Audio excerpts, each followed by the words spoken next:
Our guest today is Lisa Scott, founder of the Art of Words Community School, which is a small private school in the Dumbo section of Brooklyn, New York.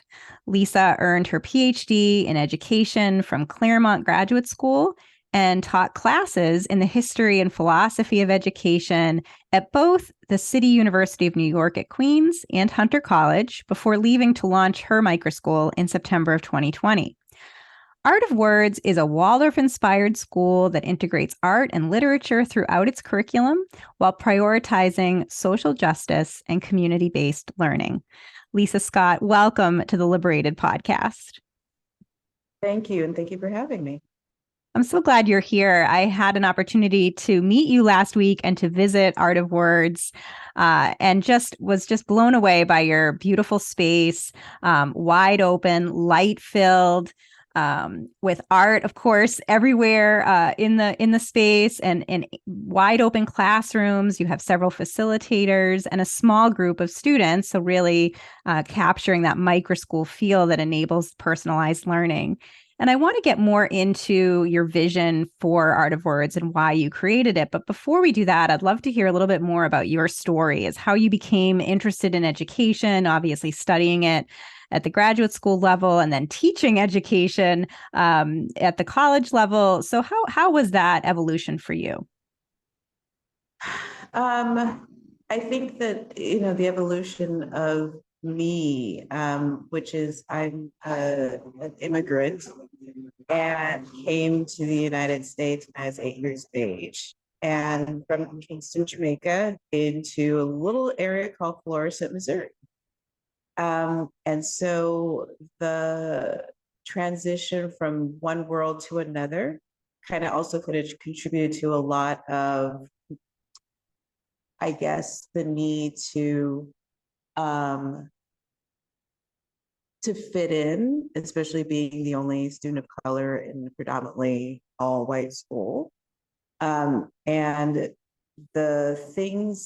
of the things that I was just really, even though it was a struggle in many ways, I got really into education. I really got schooling, and reading books and reading literature. At 8 years old, I'm reading Great Expectations and learning about Darcy and everything else.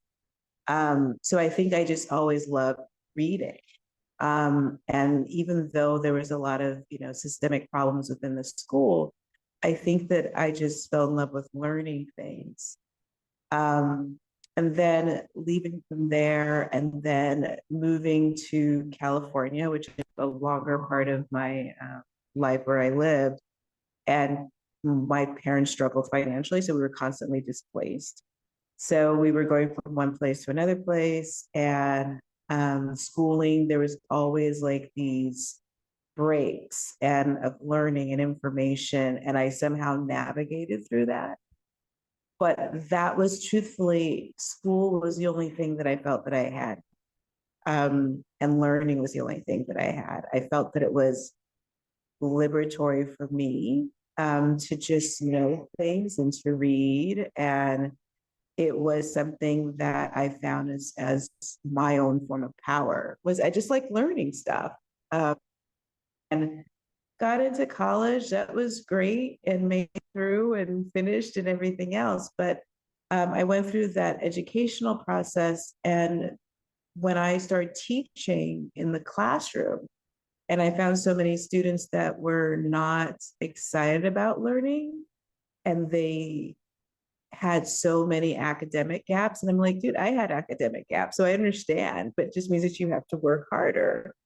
But they were just really despondent about, like, or just they just weren't really excited about education, about learning.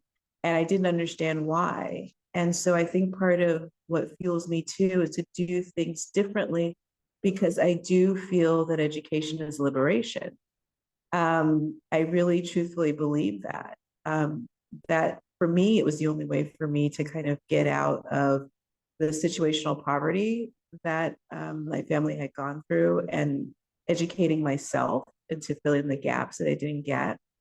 So I just wanted to create an environment as a teacher, as a classroom teacher, where kids were excited about coming to school, not because I'm, overly gregarious and just fun. It was more or less that like what they're learning is interesting and it could be something simple. So, I mean, that's part of it. And then just I was only supposed to be in New York for a few months. And then I got married and it's been going on 20 years now. But so I was only supposed to be here to finish to teach or whatever. And I was going to go back and everything else. And then things did substantially change. And here I am. And so I'm teaching uh, at the graduate level. I also did undergrad as well, but at the graduate level, but mostly working with student teachers. I think that was the final year when I was at Hunter. And I was teaching graduate students, and I'm giving them all of these, in my way, in my opinion, innovative ideas to get kids engaged and why we need to do this, especially for our second language learners or ones with IEPs, that things should be interesting. And they're like, Dr. Scott, people aren't doing stuff like that in the classroom. I said, I understand that, but like you can do something, even the smallest things that you can do. You can just, be creative. They're like, we don't have time for that. We have to do stuff with the curriculum and everything is timed. And so I started going into some of the schools that my student teachers were in.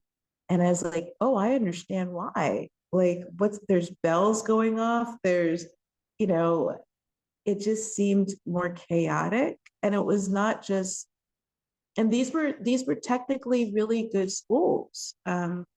They weren't bad schools. They weren't meaning that they weren't, on that list of schools not to go to. They were relatively good schools. It was just that I think that the kids just didn't, it was confusing to me that there's so much information that was being thrown at them and switching and moving around and it was just more not chaotic, but there didn't seem to be any sense of calmness. And I wanted, like, it's kind of hard to imagine kids learning in chaotic environments, but they do. And there's many people who are very successful in that. But for me, it just seemed like that's not a good place to learn. Um, there's behavior problems sometimes going off. There's all these different things happening that how can you sit there and learn and listen? And so I think that that was just the beginning of create something different, not only for other kids, but for my own children as well, too, who were also going to public schools. Not, and their school was a great school. Okay. Their school was a great school as well. But I think that, and some of the things that I have kind of taken from their school as well too is also is they did a lot of hands-on learning and different things as well too, and the project-based activities. So there's some really great things that people were doing. It's just that I wanted to have an environment where there's a small group of kids. We do projects, we learn, we have great conversations, we can go to trips and go to museums and talk. And I get to know the families and just creating like a small little community, and a diverse community as well too, linguistically, socioeconomically, and just create this environment where kids are learning from each other and they're supporting each other. And it's just, yes, it's a like a second home to them, I guess, because they never want to leave. Yeah, yeah. So And that really comes across, when I had a chance to visit the Art of Words, that home-like environment, very nurturing, very free, and yet, like you said, calm, controlled, it's not chaotic, kids helping each other, looking after each other. That really comes through. One thing, Lisa, that you told me last week that I thought was really profound while you were teaching at the college level was that you began to feel more like a salesperson than an educator. Wonder if you can explain what you mean by that.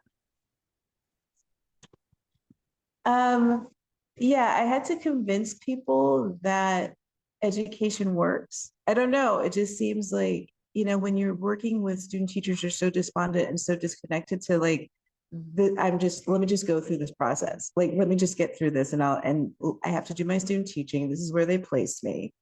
And from a logical perspective, I don't know why they do placement when they're doing placement for student teachers. They put them in some of the worst schools.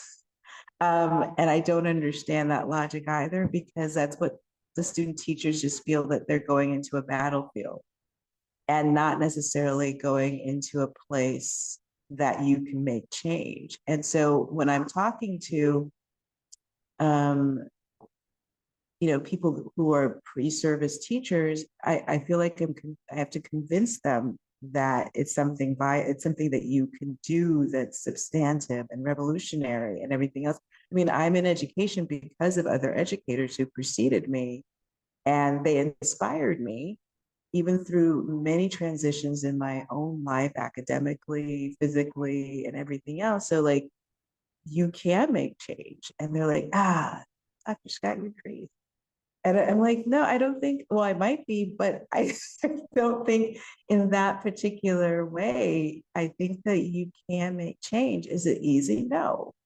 But I don't think anything that is monumental is easy to attain. So you have to work. So, and be creative and think outside the box and and in some cases, you have to be a salesperson to your students too. And I think that's the thing, is it, I have to do a pitch. I remember, you're working with kids and you have to do that pitch. You're gonna like it. You're gonna love it. Don't worry. It'll be fun. And so, but it shouldn't be like that. It shouldn't really be like that. Education should be very basic. It should be, I think we make things more complex than we actually need to, because kids are learning all the time and there's so much to learn in the world.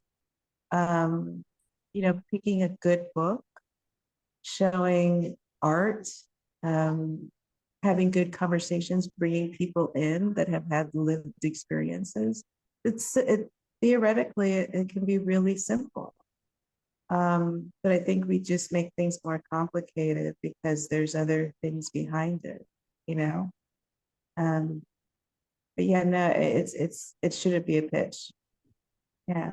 So you opened the Art of Words in the fall of 2020, in the heart of the COVID pandemic, a time of tremendous education disruption and societal disruption, New York being very much a part of that. How much did the COVID disruption motivate you to create Art of Words, influence your decision to create Art of Words? What was that like? I think COVID did two things. Is it really makes you kind of analyze your life, especially during that period of time at the height of the pandemic, like it was at the very beginning, and you're just like sitting there going, what am I doing? And how can I not, um, this dream that I have, how can I do it now? Because I'm waiting and I'm waiting and I'm waiting. Now is the time. And so I think I just took the initiative to just kind of figure out how this can be done. And we were very fortunate because we got a grant to work with children whose parents were essential workers. So we were inside the space and we had I think about 10 kids in here. It was really great. And it was a way for me to also be creative, all those visions of grandeur that I had in my head, to actually be creative and do fun things. And the kids loved it. And I was like, oh, so it can be done. And to where they didn't want to go back to their other schools. And it was like, we're not really a school yet. So let's do this.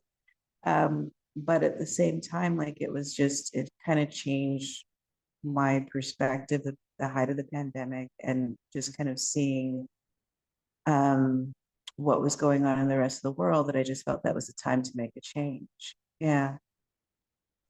And over the past couple of years now of running Art of Words, you've seen some tremendous changes in some of your students. I know you were sharing examples of some students who, even after a short time of coming to Art of Words, their whole kind of demeanor, outlook has changed. Their love of learning has returned. I wonder if you can, share some general insights about that. Yeah, I don't know what that is. I wish I had, like, I could bottle that, but I don't know what that is. One of my teachers and I were just having this conversation. Is like, can you believe how much they've learned, like how much better their reading has gotten? Yeah, I don't understand. I said, I don't know, understand either. It's like their reading has gotten better. And then she's like doing math. She's doing like beginning algebra with fourth graders. And I'm like, are they ready for that? Yeah, because they understand it. And I was like, really? Yeah. And I think it's just a small class size. Plus, it's also, yeah, we integrate everything. So, like I said, we've been doing ancient civilizations. And so the literature, so now they're reading Lightning Thief because they're in Greece. And I'm supplementing the information. We're talking about the myths of ancient Greece. And then we look at videos and everything that talks about ancient Greece. And we just kind of go into deep dives. So it kind of aids in their comprehension. And, I think the only reason that we can do that is because we are a small school, that we can have these experiences. And then we go to the Met and look at the ancient Greece exhibit. So it's like all of these different things that I think that it just kind of helps with their understanding of the content. If you didn't get it one way, you're going to get it another way. And I think that's one of the benefits. But yeah, I don't know what we do that they get it and they know more than me, to where they're turning around and telling, did you know about such a, no, who's that? I never heard of that person. Well, and so they know more because they're doing research on their own, which is amazing too. I know you said that you have now voracious readers, that all of your students are just embracing books and loving to read. And it's really wonderful to show that this is what's possible with kind of personalized, individualized learning in these small spaces. Yeah, So, plus I think yeah. they also get the time to read. Dear time is serious for us. So I think that's it too, is that, yeah, just the time to read, and it's quiet. And yeah, and we kind of talk about what we're reading afterwards. Yeah. That drop everything and read, dear time. You also have something called work time at Art of Words. I wonder if you can talk a little bit about that. Work time is my favorite subject. Work time is when they get to work on individual projects that they are passionate about. It has to be something that's like a larger umbrella, because we're doing ancient history. And at the end of the year, they have end of year projects. And so they've already gotten started on their end of year projects. And so some of them are working. I have a student that's working on recreating the Colosseum. And so, but they have to know everything about that Coliseum, because parents come in. It's kind of like a science fair, but it's truthfully it's a history type of fair. But they can work on things that they're really interested in, and just do work. And they can just sit there and read if they're really interested in a book and they want to use that time to read. Um, yeah, so it's just a time for them to do whatever of interest to them. And it's about an hour and a half every day. So you have the academic time in the morning that's very individualized and again kind of ties in with these themes that you're integrating into the curriculum. You'll often then go to the playground, to the library, to the Met, as you said, very community based, using the resources of the city around you, and then have this work time in the afternoon that's really that kind of passion driven learning and project based learning. So It's just great to see. So, Lisa, one other quote that I want to give back to you that you shared with me last week when we met has really stuck with me. You said, we have to have a different paradigm because what's going on in traditional education isn't working, especially for marginalized kids. I wonder if you can elaborate on that a little bit more. Yeah, no, I also think I remember saying this as well too, is that I went into education because I do feel it is something that is liberatory and can make substantive changes. Um, and I do believe in progressive education, essentially teaching what we need for our future. And with kids that have been marginalized in many different ways, that they get lost in the shuffle and they don't get to contribute. The percentage of those who get the privilege of contributing to our world is very few. So if focusing on our populations that are marginalized, we need to do something or else they become problematic in the future, right? So we have to create systems to support these individuals, but instead of creating support systems that are maybe financial or,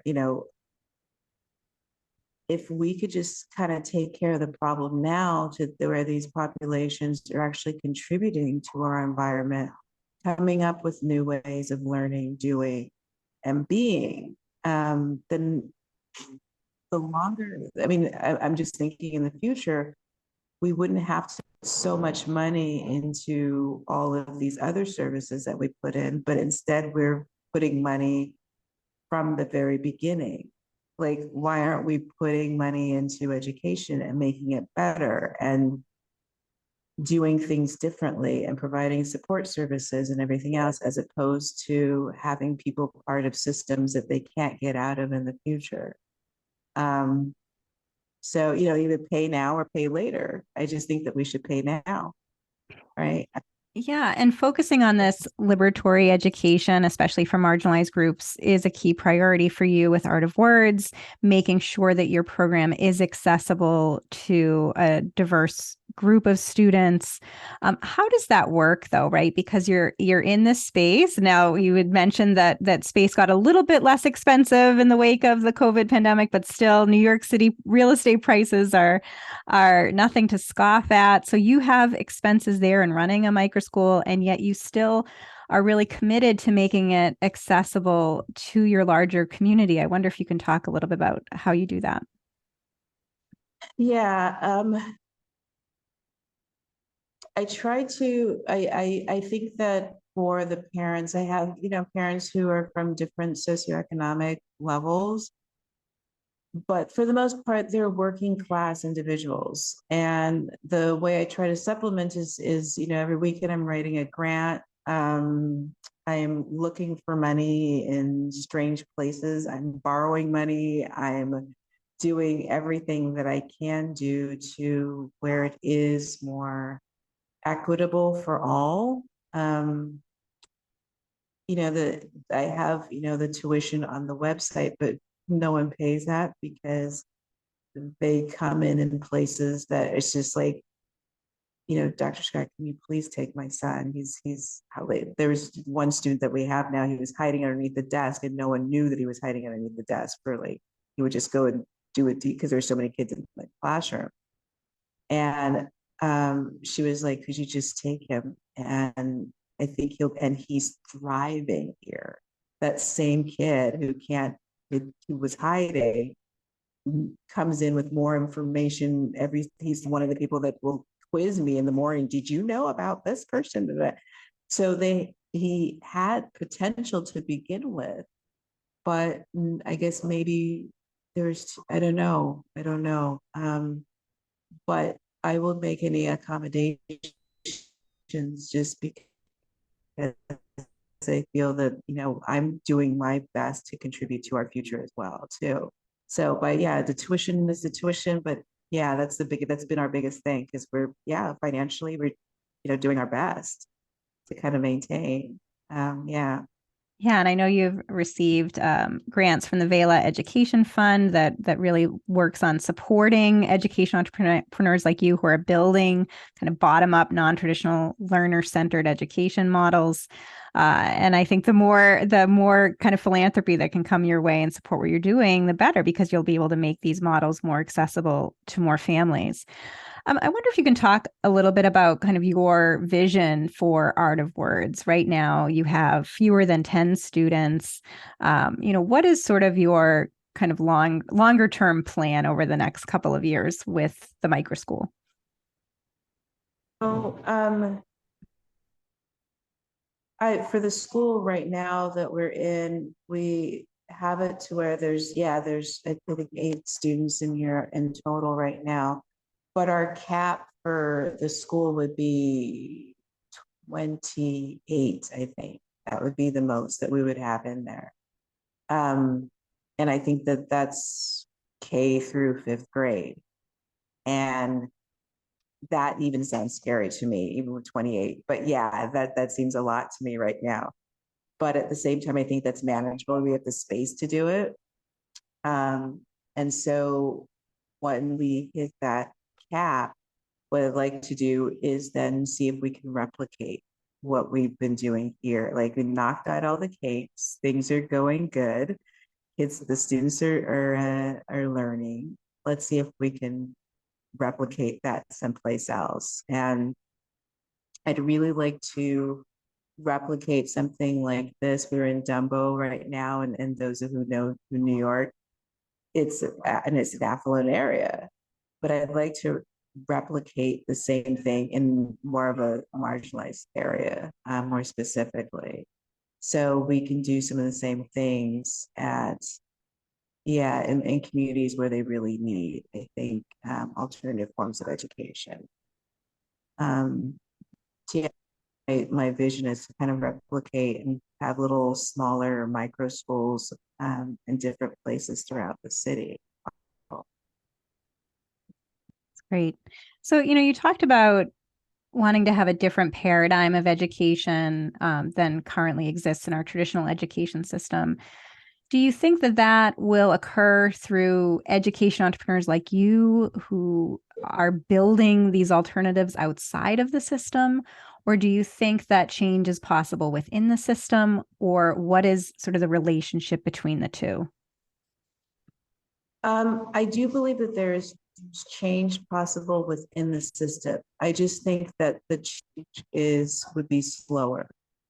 Um, I think that when you're working with systems that have been established for, now a century, educational system in the United States, it's hard to make those changes rapidly.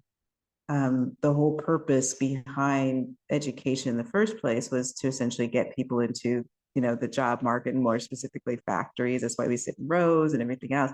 So it's kind of hard to change something that has such a history and it's embedded in everything that we do. I do think that we could make better changes or more rapid changes if we work in smaller little pockets that kind of explode all over the place. That I think that, it's the trend, maybe, and maybe we become a trend that micro schools is like this really cool trend that, and maybe that might be a way of making changes, because with systems, it's hard to work in the system and feel empowered unless you have support. It does happen, but I do think that it happens slowly. I think that when you start something new, I think change can be a little bit more rapid and substantive as well too. Starting small and building up. Because you think of movements, they always have started small historically, right? And then they just kind of expand. So but I think that the only thing, and I think it's necessary for us to come up with a new paradigm. I think there's too many kids that are lost.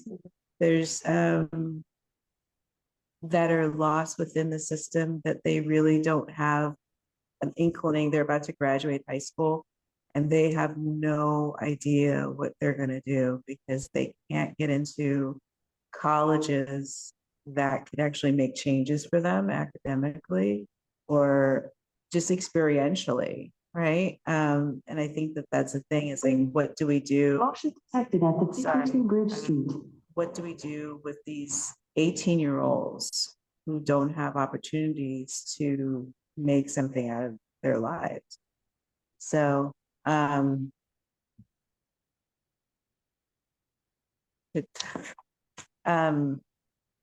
like, what do you do with 18-year-olds that, you know, these are adults and they aren't informed? We need to create an informed citizenry in order for our world to sustain itself environmentally, politically, economically. We need an informed citizenry, but that informed citizenry right now is what, maybe 5 to 10% of our population. And so that's the thing is like, we need to create more intellectuals. It's not just in tech, but we need to have more intellectuals that can really make changes. And I think that the only way you can do that is through education, through experience. And it shouldn't just be a small percentage of our students who can make those changes. Yeah, no, we need more inventors. We need, more mathematicians. We need more scientists. We really do. Yeah, just, and we can only do that through doing something for everyone, right? Yeah, and making sure that those kids get out from hiding under their desks and you're able to see them flourish, right? Like you're seeing there, you're seeing, you're being able to tap into that human potential with the students that you're serving and enable them to really become these incredible people that they are by supporting them with that kind of personalized curriculum. It's exciting to see. I wonder, Lisa, if you have advice for other education entrepreneurs who might be thinking about starting a microschool, or maybe they run a small program now and are thinking about replicating, as you said you may do after proving the model in a couple of years. What advice do you have for aspiring or growing education entrepreneurs? Do it. Think outside of the box. Think about what your, they say the end game. What's your end game? Because I feel that, you should have an understanding of what you want to contribute and not replicate. It's more or less like, what do I want to change? And I, like I said, I want to create more opportunities for us to make substantive changes to our world. And when I leave here, that I've done that. Like I know that I've made somebody created this new way of doing stem cell research. That's like, I don't know what I have no idea. But they've done something great. And so think of something that you really want to make a difference in. Focus on that and then move forward on that. I'd love to see schools more environmentalism in schools because we need to have conversations about climate change and just a school that really focuses on the environment and the community and learning about the world. And that would be great. And throw in some math in there too, but we need to, those people want to do like micro schools, just think about how you can contribute to our world and teach it. I mean, that's how everyone has learned from something. They've learned from our elders. We've learned from other people. We've learned from people's stories. And so create that narrative and tell other people about it and get them motivated. And because we have to. I think that's what I find so inspiring about the microschooling movement. And I think it is a movement, like you said. I think it is spreading rapidly, certainly in the past couple of years. And I love to see the diversity of these microschooling models. They're incredibly diverse in their educational philosophies and approaches, very decentralized with individual founders trying to solve a problem for their local community and the children in their communities. And it's great to see these bottom-up solutions making a larger impact, kind of one microschool at a time. So if my listeners and viewers want to connect with you, learn more about the Art of Words Community School, follow your work, what is the best way or ways for them to do that? The best way to just email me is say hello at tawcs.org, the Art of Words Community School.org, or just check out our website. But yeah, no, please, I would love to talk and collaborate with other people as well too. But yeah, say hello, or you can also just do my first name, Lisa at talks.org, whichever you remember. So it's tawcs.org. You're also on Instagram and Facebook and Twitter. All of those links are available from the website. Lisa, Scott, thank you again for being on the LiberatED podcast.